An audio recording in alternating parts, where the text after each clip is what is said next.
ನೀವು ಎಂದಾದರೂ ಒಂದು ರೂಮಿಗೆ ಹೋಗಿ ನಾನು ಇಲ್ಲಿ ಯಾಕೆ ಬಂದೆ ಎಂದು ಯೋಚಿಸಿದ್ದೀರಾ? ಕೆಲವೊಮ್ಮೆ ಯಾರಾದರೂ ತಮ್ಮ ಹೆಸರನ್ನು ಹೇಳಿದರೂ 2 ನಿಮಿಷದ ನಂತರವೇ ಅದು ನೆನಪಿಗೆ ಬರದೇ ಹೋಗುತ್ತದೆಯೇ? ಪರೀಕ್ಷೆಗೆ ಓದಿದ ವಿಷಯಗಳು ಮುಂದಿನ ದಿನವೇ ಮರೆತು ಹೋಗುತ್ತವೆಯೇ? ಮೊಬೈಲ್ ಅನ್ನು ಎಲ್ಲಿಟ್ಟಿದ್ದೇವೆ ಎಂದು ಅರ್ಧ ಗಂಟೆ ಹುಡುಕುತ್ತೇವೆಯೇ? ಇಂತಹ ಘಟನೆಗಳು ಪ್ರತಿಯೊಬ್ಬರ ಜೀವನದಲ್ಲೂ ನಡೆಯುತ್ತವೆ. ಆಗ ನಮ್ಮ ಮನಸ್ಸಿನಲ್ಲಿ ಒಂದೇ ಪ್ರಶ್ನೆ ಮೂಡುತ್ತದೆ, ನನ್ನ ಮೆಮೊರಿ ಪವರ್ ಕಡಿಮೆಯಾಗಿದೆಯೇ? ಆದರೆ ನಿಜವಾಗಿ ಸಮಸ್ಯೆ ನಿಮ್ಮ ನೆನಪಿನ ಶಕ್ತಿಯಲ್ಲ. ಸಮಸ್ಯೆ ನಿಮ್ಮ ದಿನನಿತ್ಯದ ಅಭ್ಯಾಸಗಳಲ್ಲಿ ಇದೆ. ಮನುಷ್ಯನ ಮೆದುಳು ಈ ಭೂಮಿಯ ಮೇಲಿರುವ ಅತ್ಯಂತ ಅದ್ಭುತವಾದ ಯಂತ್ರ. ಯಾವುದೇ ಸೂಪರ್ ಕಂಪ್ಯೂಟರ್ಗೆ ಸಾಧ್ಯವಾಗದ ಕೆಲಸಗಳನ್ನು ನಮ್ಮ ಮೆದುಳು ಕ್ಷಣಾರ್ಧದಲ್ಲಿ ಮಾಡುತ್ತದೆ. ಕೋಟ್ಯಂತರ ನರಕೋಶಗಳು ಪರಸ್ಪರ ಸಂಪರ್ಕ ಹೊಂದಿ ಪ್ರತಿಕ್ಷಣ ಹೊಸ ಮಾಹಿತಿಯನ್ನು ಸಂಗ್ರಹಿಸುತ್ತವೆ. ನಾವು ನೋಡುವ ಪ್ರತಿಯೊಂದು ದೃಶ್ಯ, ಕೇಳುವ ಪ್ರತಿಯೊಂದು ಮಾತು, ಅನುಭವಿಸುವ ಪ್ರತಿಯೊಂದು ಭಾವನೆ ಇವೆಲ್ಲವೂ ನಮ್ಮ ಮೆದುಳಿನಲ್ಲಿ ಒಂದು ಗುರುತು ಮೂಡಿಸುತ್ತವೆ. ಆದರೆ ಆ ಗುರುತುಗಳು ಶಾಶ್ವತವಾಗಿ ಉಳಿಯಬೇಕಾದರೆ ಸರಿಯಾದ ಅಭ್ಯಾಸಗಳು ಬೇಕು. ಬಹಳ ಜನರು ನನಗೆ ನೆನಪಿನ ಶಕ್ತಿ ಕಡಿಮೆ ಎಂದು ಭಾವಿಸುತ್ತಾರೆ. ಆದರೆ ಅದೇ ವ್ಯಕ್ತಿಗೆ ಬಾಲ್ಯದ ಒಂದು ಘಟನೆ, ಶಾಲೆಯ ಸ್ನೇಹಿತನ ಹೆಸರು ಅಥವಾ ಇಷ್ಟವಾದ ಸಿನಿಮಾದ ಡೈಲಾಗ್ ವರ್ಷಗಳ ನಂತರವೂ ನೆನಪಿರುತ್ತದೆ. ಅಂದರೆ ಸಮಸ್ಯೆ ನೆನಪಿಡುವ ಸಾಮರ್ಥ್ಯದಲ್ಲಲ್ಲ, ಯಾವ ಮಾಹಿತಿಗೆ ಮೆದುಳು ಮಹತ್ವ ಕೊಡುತ್ತದೆ ಎಂಬುದೇ ಮುಖ್ಯ. ಮೆದುಳು ಒಂದು ತೋಟದಂತಿದೆ. ಪ್ರತಿದಿನ ನೀರು ಹಾಕಿದರೆ, ಕಳೆ ತೆಗೆದರೆ, ಗೊಬ್ಬರ ಹಾಕಿದರೆ ಅದು ಹಸಿರಾಗಿರುತ್ತದೆ. ನಿರ್ಲಕ್ಷ್ಯ ಮಾಡಿದರೆ ಒಣಗುತ್ತದೆ. ನಮ್ಮ ಮೆಮೊರಿ ಕೂಡ ಹಾಗೆಯೇ. ಪ್ರತಿದಿನ ಸರಿಯಾದ ಅಭ್ಯಾಸಗಳನ್ನು ಮಾಡಿದರೆ ಅದು ದಿನದಿಂದ ದಿನಕ್ಕೆ ತೀಕ್ಷ್ಣವಾಗುತ್ತದೆ. ಇಂದಿನ ಜಗತ್ತಿನಲ್ಲಿ ನಾವು ಎಲ್ಲವನ್ನೂ ಮೊಬೈಲ್ಗೆ ಒಪ್ಪಿಸಿದ್ದೇವೆ. ಫೋನ್ ನಂಬರ್ ನೆನಪಿಡುವುದಿಲ್ಲ, ಹುಟ್ಟುಹಬ್ಬ ನೆನಪಿಡುವುದಿಲ್ಲ, ಕೆಲಸಗಳ ಪಟ್ಟಿಯನ್ನು ನೆನಪಿಡುವುದಿಲ್ಲ. ಎಲ್ಲವೂ ಮೊಬೈಲ್ ರಿಮೈಂಡರ್. ನಿಧಾನವಾಗಿ ಮೆದುಳು ಇದನ್ನು ನಾನು ನೆನಪಿಡಬೇಕಾಗಿಲ್ಲ ಎಂದು ಕಲಿಯಲು ಆರಂಭಿಸುತ್ತದೆ. ಇದು ದೊಡ್ಡ ಅಪಾಯ. ಒಂದು ಸಮಯದಲ್ಲಿ ಜನರು ನೂರಾರು ಫೋನ್ ನಂಬರ್ಗಳನ್ನು ಕಂಠಪಾಠ ಮಾಡಿಕೊಂಡಿದ್ದರು. ವಿಳಾಸಗಳು, ದಿನಾಂಕಗಳು, ಹೆಸರುಗಳು ಎಲ್ಲವೂ ನೆನಪಿರುತ್ತಿತ್ತು. ಈಗ 10 ಅಂಕಿಯ ಮೊಬೈಲ್ ನಂಬರ್ ಕೂಡ ನೆನಪಿಲ್ಲ. ಕಾರಣ, ಅಭ್ಯಾಸ ಬದಲಾಗಿದೆ. ಇಂದು ನಾವು ಮಾತನಾಡಲಿರುವ 7 ಅಭ್ಯಾಸಗಳು ಯಾವುದೇ ದುಬಾರಿ ಕೋರ್ಸ್ ಅಲ್ಲ, ಯಾವುದೇ ಔಷಧಿ ಅಲ್ಲ. ಪ್ರತಿಯೊಬ್ಬರೂ ತಮ್ಮ ದಿನನಿತ್ಯದ ಜೀವನದಲ್ಲಿ ಅನುಸರಿಸಬಹುದಾದ ಸರಳ ಆದರೆ ಪರಿಣಾಮಕಾರಿ ಅಭ್ಯಾಸಗಳು.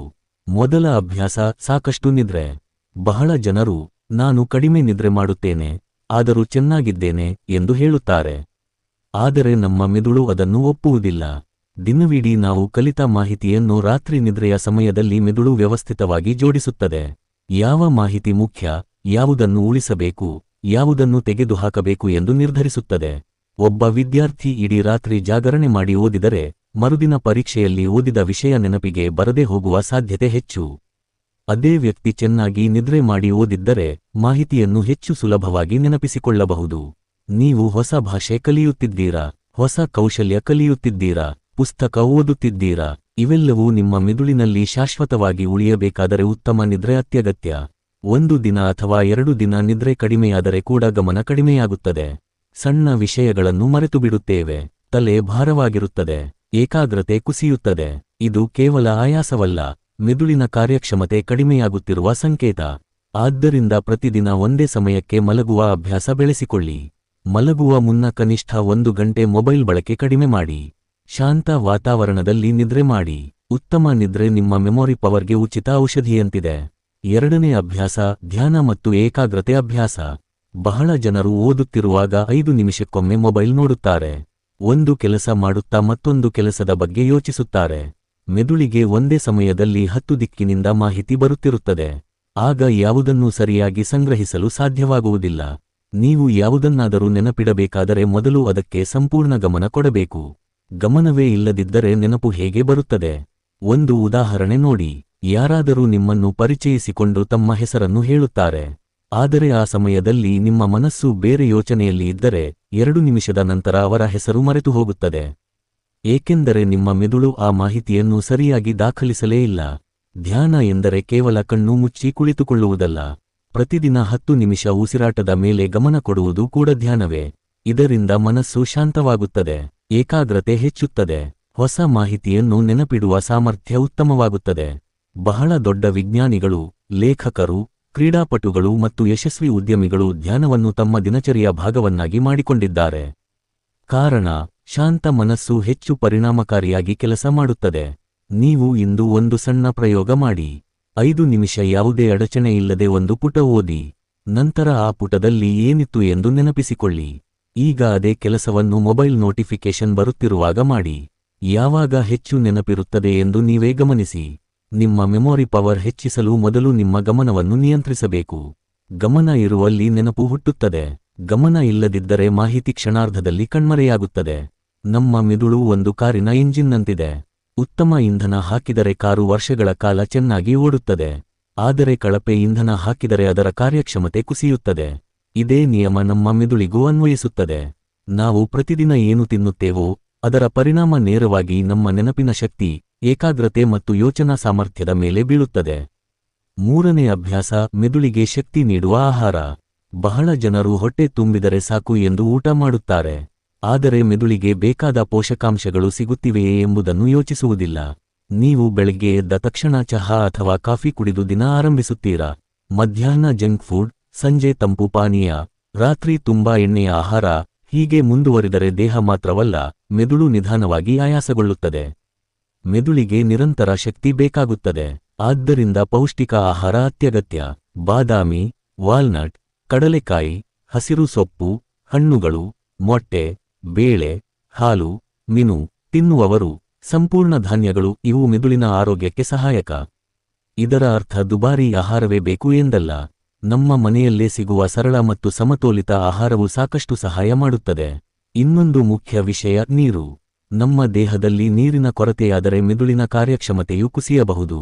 ಕೆಲವೊಮ್ಮೆ ತಲೆನೋವು, ಗಮನ ಕೊರತೆ, ಆಯಾಸ ಇವೆಲ್ಲವೂ ನೀರಿನ ಕೊರತೆಯಿಂದಲೂ ಉಂಟಾಗಬಹುದು.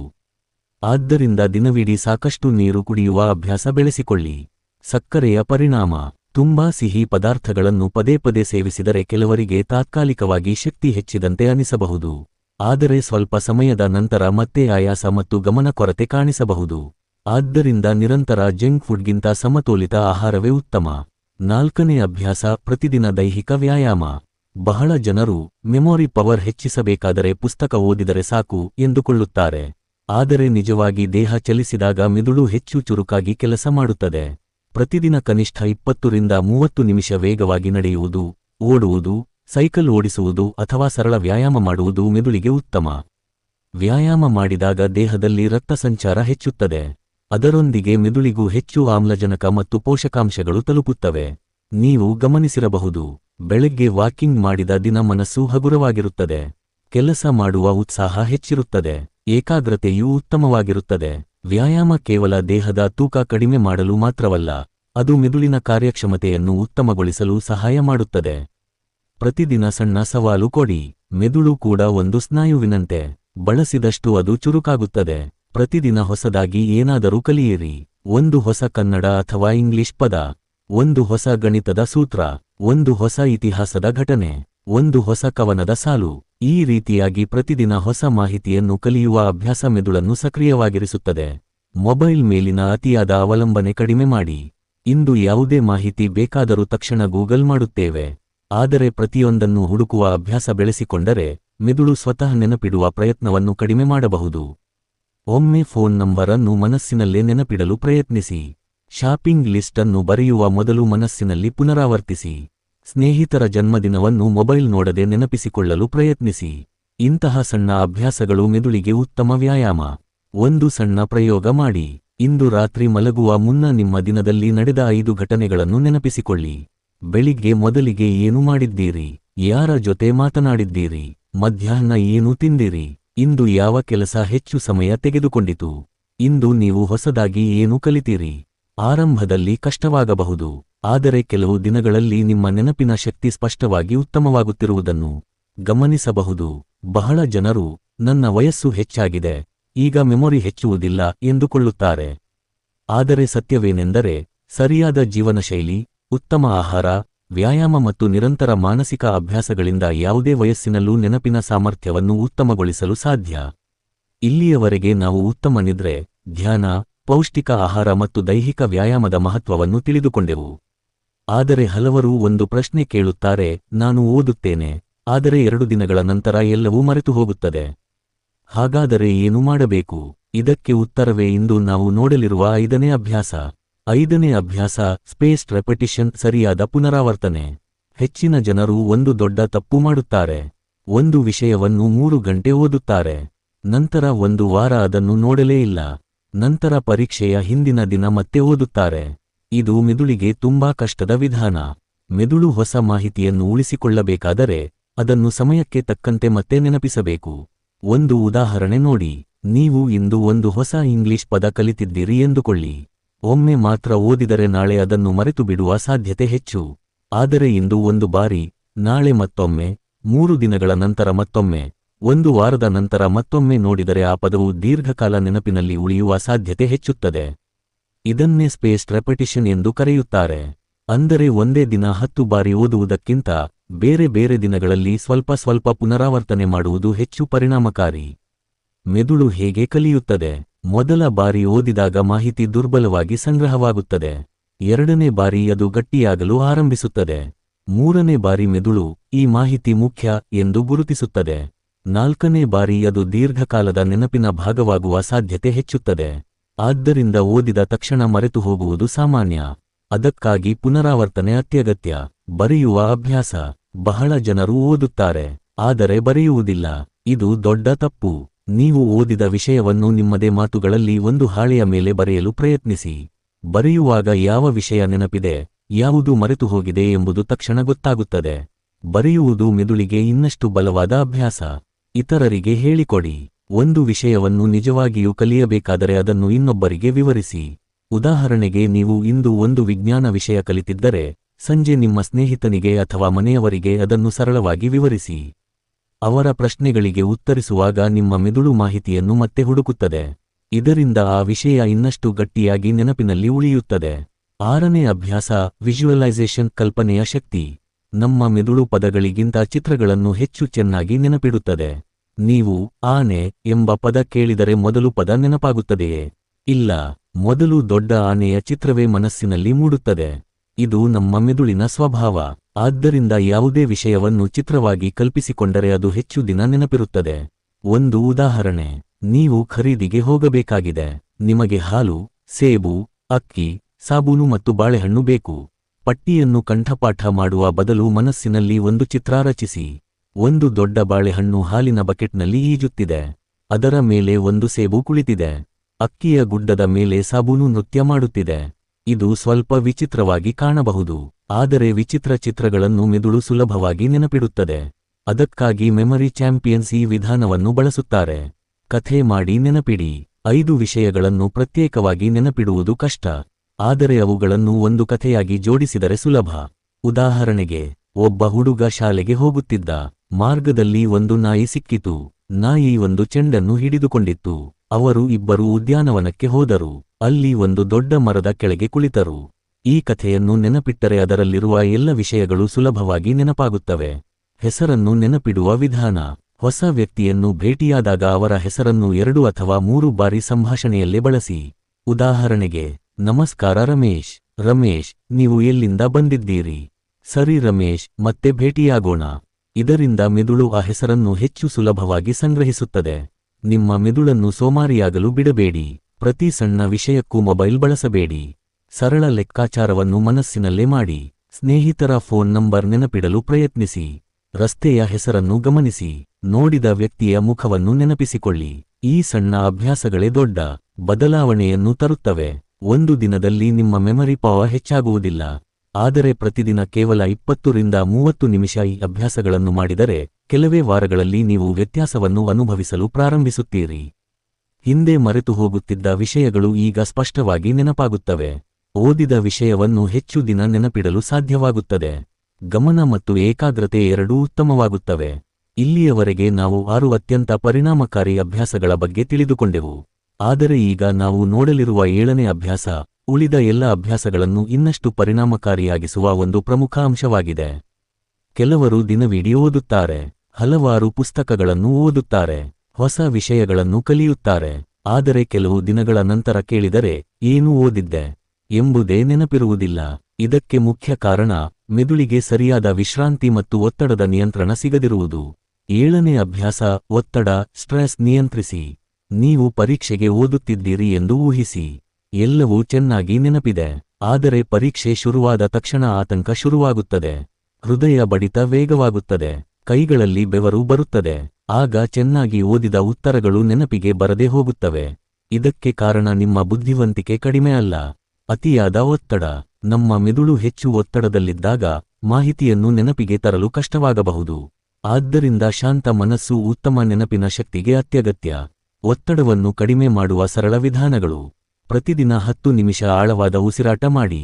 ಬೆಳಿಗ್ಗೆ ಸ್ವಲ್ಪ ಸಮಯ ಪ್ರಕೃತಿಯಲ್ಲಿ ನಡೆಯಿರಿ. ನಿಮಗೆ ಇಷ್ಟವಾದ ಸಂಗೀತವನ್ನು ಕೇಳಿ. ಕುಟುಂಬದವರ ಜೊತೆ ಮಾತನಾಡಿ.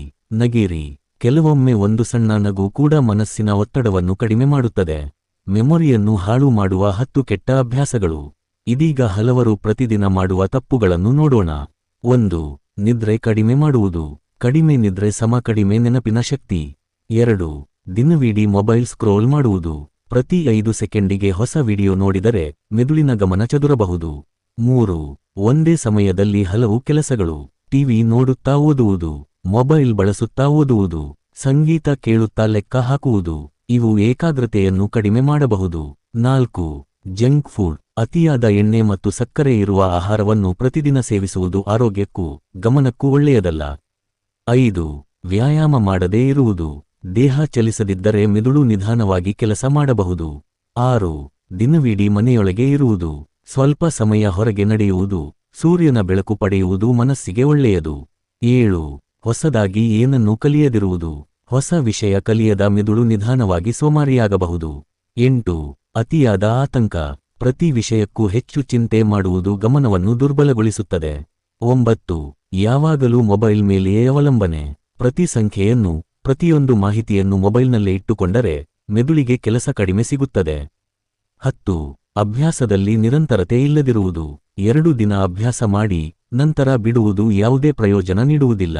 30 ದಿನಗಳ ಮೆಮೊರಿ ಚಾಲೆಂಜ್. ಇಂದಿನಿಂದ ಕೇವಲ 30 ದಿನ ಈ ಸಣ್ಣ ಅಭ್ಯಾಸಗಳನ್ನು ಮಾಡಿ.